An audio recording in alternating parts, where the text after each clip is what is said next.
أعوذ بالله من الشيطان الرجيم بسم الله الرحمن الرحيم قلنا يا نار كوني بردا وسلاما على إبراهيم صدق الله العظيم۔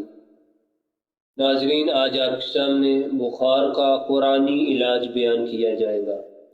جس بندے کو بخار ہو اور وہ سورہ انبیاء کی 59 نمبر آیت مبارکہ قلنا یا نار کونی بردا وسلاما علی ابراہیم، اول و آخر درود شریف پر 21 مرتبہ پڑھ کے دم کر لے۔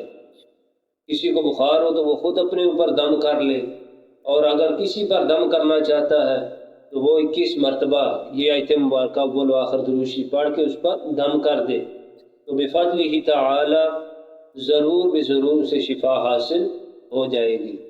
اور اگر پھر بھی اسے شفا حاصل نہ ہو، بخار نہ اترے، تو یہ آیت مبارکہ سورہ انبیاء کی 59 نمبر آیت مبارکہ قلنا یا نار کونی بردا وسلاما علی ابراہیم، ایک صاف کاغذ کے ٹکڑے پر لکھ کر اس کے گلے میں ڈال دے تو انشاءاللہ العزیز اللہ تعالیٰ اسے بخار سے شفا عطا فرمائے گا۔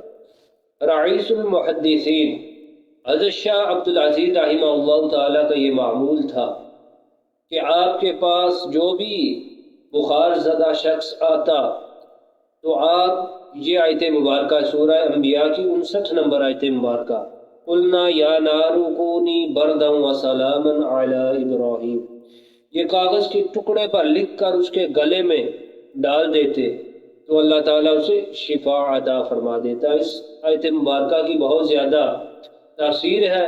بخار والے شخص اس کا ورد کر لے، یعنی اسے اپنے اوپر دم کر لیں، پانی پر دم کر کے پی لیں یا اسے گلے میں ڈال لیں تو اللہ تعالیٰ اسے بخار سے شفا عطا فرمائے گی۔ اللہ تعالیٰ ہمیں قرآن مجید سے استفادہ حاصل کرنے کی توفیق عطا فرمائے۔ وآخر دعوانا الحمد للہ رب العالمین۔